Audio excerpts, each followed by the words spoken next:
Hello दोस्तों, स्वागत है हमारे YouTube चैनल इजी मैथमेटिक्स में। तो आज की इस वीडियो लेक्चर में हम लोग जानेंगे आवेश के गुणों के बारे में। तो आइए शुरू करते हैं आज का अपना वीडियो लेक्चर। कॉपी और पेन निकाल लीजिए और आज का हेडिंग दीजिए आवेश के गुणधर्म। पिछले क्लास में हम लोगों ने बात किया है आवेश के बारे में, ठीक है। तो आज हम लोग जानेंगे आवेश के गुणधर्म, यानी आवेश के कौन कौन से गुण होते हैं, यानी प्रॉपर्टीज ऑफ चार्ज। चार्ज को इलेक्ट्रिक चार्ज भी कहा जाता है, ठीक है, यानी विद्युत चार्ज भी, विद्युत आवेश भी से कहा जाता है, ठीक है। तो सबसे पहले हम जानेंगे आवेश के गुणधर्म में कि आवेश एक अदिश राशि है। आवेश क्या है? एक अदिश राशि है, यानी अदिश राशि का मतलब इसके पास केवल क्या होता है? परिमाण होता है, ठीक है। 2 नंबर, आवेश 2 प्रकार के होते हैं। आवेश 2 प्रकार के होते हैं। पहला है धन आवेश,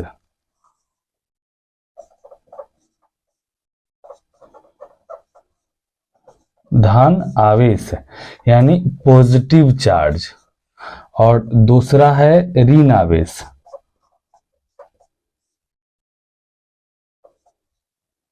निगेटिव चार्ज, ठीक है। तो पहला गुण है कि आवेश एक अदिश राशि है।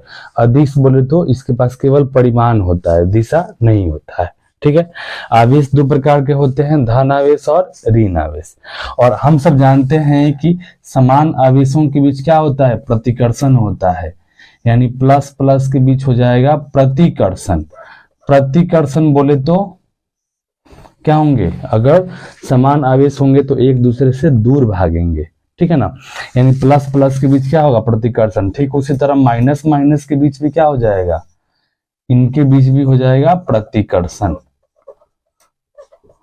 ठीक है।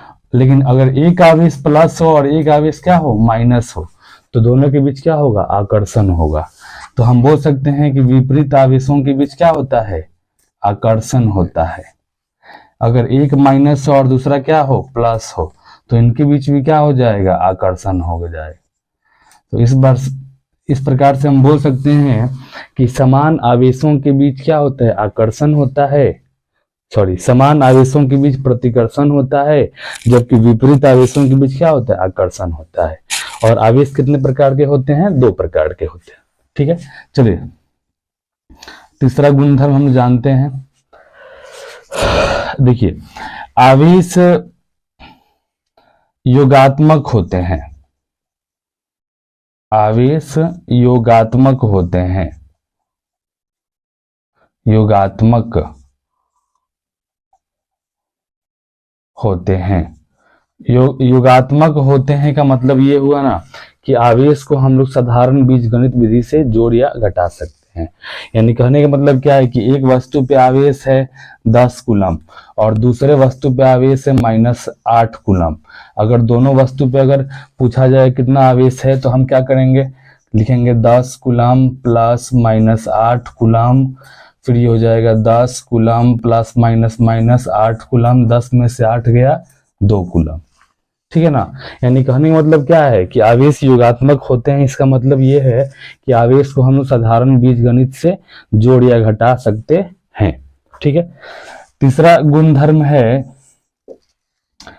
कि आवेश संरक्षित होते हैं। आवेश संरक्षित होते हैं।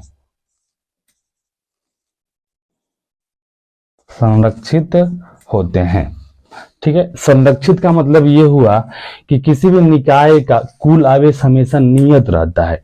आवेश को हम लोग ना तो उत्पन्न कर सकते हैं और ना ही नष्ट कर सकते हैं, ठीक है ना। किसी भी निकाय का क्या होता है? कुल आवेश हमेशा नियत रहता है, हमेशा फिक्स्ड रहता है, ठीक है ना। आवेश का भले ही एक वस्तु से दूसरे वस्तु में बस केवल रूपांतरण हो सकता है, स्थानांतरण हो सकता है, लेकिन आवेश कभी नष्ट नहीं होता है और आवेश को हम न तो उत्पन्न कर सकते हैं। तो इस प्रकार से बोल सकते हैं कि आवेश हमेशा क्या होता है, संरक्षित होते हैं। ठीक है, ये हो गया। उसके बाद पांचवा का नियम है, पांचवा गुणधर्म है कि आवेश का क्वांटमीकरण होता है। आवेश का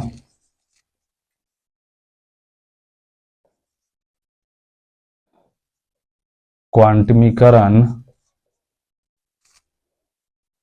होता है।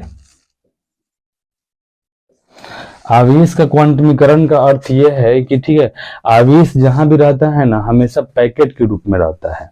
ठीक है, हम सब जानते हैं कि वस्तु के अंदर हम इलेक्ट्रॉन होता है और इलेक्ट्रॉन पे जो आवेश होता है उसी आवेश के रूप में वस्तु पर क्या होता है, आवेश होता है।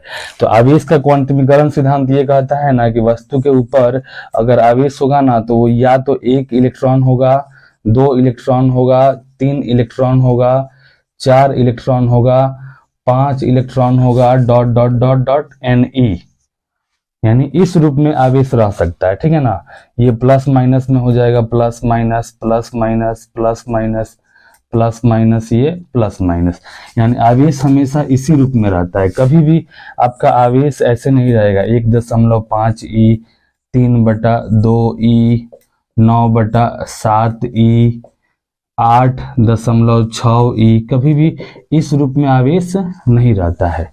ठीक है ना, यानी इलेक्ट्रॉन के आवेश के पूर्ण गुणज के रूप में आवेश हमेशा किसी वस्तु पर रहता है। इसी को बोलते हैं आवेश का क्वांटमीकरण। ठीक है, और आवेश कितने प्रकार के होते हैं, 2 प्रकार के होते हैं। आवेश क्या होते हैं, योगात्मक होते हैं, इन्हें साधारण बीजगणित विधि से जोड़ा या घटाया जा सकता है। आवेश संरक्षित होते हैं, इसका मतलब यह है कि किसी निकाय का कुल आवेश हमेशा क्या होता है, नियत होता है। आवेश को हम ना तो उत्पन्न कर सकते हैं और ना ही नष्ट कर सकते हैं। ठीक है, तो ये था आवेश के गुणधर्म। आई होप आप लोगों को वीडियो समझ में आया होगा। थैंक यू, धन्यवाद।